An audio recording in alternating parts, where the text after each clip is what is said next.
अस्सलाम स्टूडेंट्स, आज हमारा टॉपिक है 2 to 5 किंगडम क्लासिफिकेशन सिस्टम। अगर हम क्लासिफिकेशन सिस्टम की बात करें तो हम कहते हैं कि डिफरेंट क्लासिफिकेशन सिस्टम्स के बेस पर डिफरेंट किंगडम्स बनाए गए।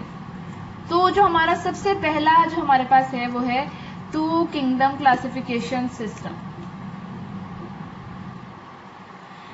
ऑर्गेनिजम्स जो हैं वो 2 किंगडम में सेंचुरीज तक डिवाइड हैं। जो दो बेसिकली सिस्टम्स जो किंगडम सिस्टम थे उनमें जो 2 बेसिकली किंगडम्स थे वो थे plant kingdom and animal kingdom. Plants जैसे कि आपको पता है कि वो ऑटोट्रॉफ्स थे, ठीक है। तो ऑटोट्रॉफ्स वो होते हैं जो सिंपल इनऑर्गेनिक कंपाउंड्स की मदद से अपनी फूड खुद प्रिपेयर कर सकते हैं, ठीक है।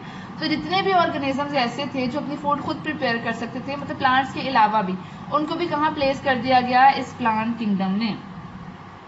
जैसे कि अगर हम बैक्टीरिया की बात करें, कुछ ऑटोट्रॉफिक बैक्टीरिया भी होते हैं, तो उनको भी इस प्लांट किंगडम में प्लेस कर दिया गया। ऑन द अदर हैंड अगर हम बात करें सेकंड की, तो सेकंड है एनिमल किंगडम। तो जो एनिमल्स होते हैं वो होते हैं हेटेरोट्रॉफ्स।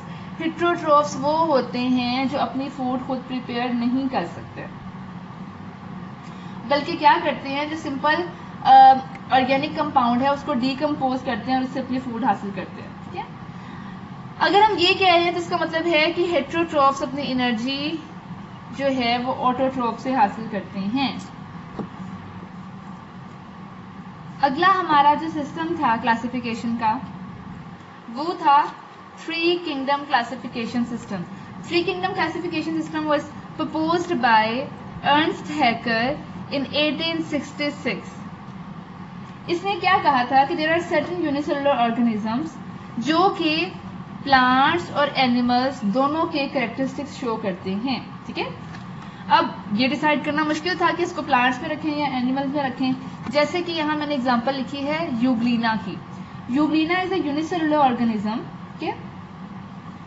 ये कैरेक्टर्स शो करता था प्लांट के भी और एनिमल के भी। जैसे कि अगर हम बात करें कि इसमें प्लांट की तरह था क्लोरोफिल, और जैसे एनिमल्स में सेल वॉल नहीं होती, so they also lack cell wall, इनमें भी सेल वॉल नहीं होती थी, ठीक है। बाद में ये पता चलेगा, मतलब अगर हम जब आगे पढ़ेंगे तो हमें ये क्लियर हो जाएगा कि जो ये किंगडम प्रोटिस्टा, ये अर्लियर हम बात करें 1866 की बात करें, ठीक है, तब ये कहते थे कि यूनिसेलुलर ऑर्गेनिज्म जो है वो सारे आ जाएंगे किंगडम प्रोटिस्टा में। लेकिन बाद में ये क्लियर हुआ था कि यूनिसेलुलर और कुछ मल्टीसेलुलर ऑर्गेनिजम्स भी आएंगे किंगडम प्रोटिस्टा में। So next is 4 kingdom classification system. 4 kingdom classification system was proposed by E Chatton in 1937। इसने क्या किया था, इसने ऑर्गेनिजम्स के 2 ग्रुप्स बनाए थे। First group was of prokaryotes and second is of eukaryotes, ठीक है। इसने जो ये प्रोकैरियोट वर्ड है, प्रोकैरियोटिक ग्रीक वर्ड से इस वर्ड को ड्राइव किया था। और इसका मतलब है, ये ग्रीक वर्ड है बेसिकली, इसका में जो प्रो है इसका मतलब है बिफोर, एंड कैरियोन का मतलब होता है न्यूक्लियस। जहां भी कैरियोन का वर्ड आ जाता है हम उसे कहते हैं इसका मतलब होता है न्यूक्लियस। इसका मतलब है विदाउट न्यूक्लियस। इसने इस ग्रुप में वो सारे ऑर्गेनिज्म रखे थे जिनके अंदर मेम्ब्रेन बाउंडेड न्यूक्लियस और ट्रू न्यूक्लियस नहीं था, ठीक है। जैसे कि बैक्टीरिया और साइनोबैक्टीरिया, जैसे कि हम साइनोबैक्टीरिया को ब्लू ग्रीन एल्गी भी कहते हैं।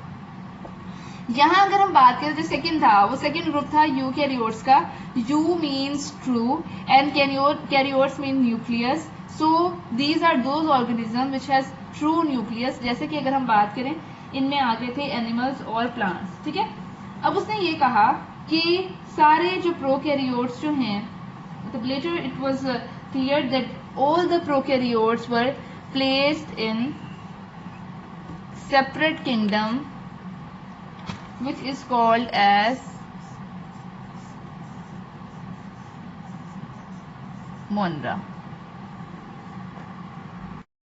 Now the last one is, मतलब in 2 to 5 kingdom classification system, the last one is 5 kingdom classification system. So some biologists didn't agree with the classification of fungi like bread molds, yeast and mushrooms, ठीक है। तब हुआ क्या कि scientist जब इस चीज को एक्सेप्ट नहीं कर रहे थे कि फंजाई को हम किस तरह बाकी किंगडम्स के साथ प्लेस करें, तो उन्होंने ये कहा कि फंजाई जो है ये प्लांट्स से रिजेंबल करती है बहुत सारी चीज़ों में, लेकिन जो फंजाई है बेसिकली वो हिट्रोट्रॉफ्स है, ठीक है। हिट्रोट्रॉफ है, हिट्रोट्रॉफ वो होते हैं जो अपना फूड खुद प्रिपेयर नहीं कर सकते। जैसे मैंने आपको पहले बताया कि वो सिंपल ऑर्गेनिक कंपाउंड को डिकम्पोज करते हैं और इसको डिकम्पोज करके अपना फूड उससे ऑब्टेन करते हैं। अच्छा, अब ये देखें, ये फूड जो है इनका जो मोड है न्यूट्रिशन का वो है अब्जॉर्प्टिव मोड ऑफ न्यूट्रिशन। अब्जॉर्प्शन क्या होती है? अब्जॉर्ब करके खाना किसी चीज को, ठीक है। ये वो जो इनऑर्गेनिक जो डिफरेंट ऑर्गेनिक कंपाउंड है उन्हें डिकम्पोज करते हैं और उससे अपना फूड जो है वो अब्जॉर्ब कर लेते हैं, ठीक है। इसके अलावा अगली उन्होंने बात की कि उनकी जो सेल वॉल है फंजाई की, ठीक है, अगर हम प्लांट से कह रहे हैं कि एग्जाम्पल करते हुए, लेकिन अगर इसमें सेल वॉल है भी तो लेकिन प्लांट की सेल वॉल में सेलुलोज था मेजर कंपोनेंट, यहाँ फंजाई की सेल वॉल में जो मेजर कंपोनेंट था वो था काइटिन। इसलिए साइंटिस्ट ने ये डिसाइड किया कि fungi should be given the status of a separate kingdom which is called as kingdom fungi.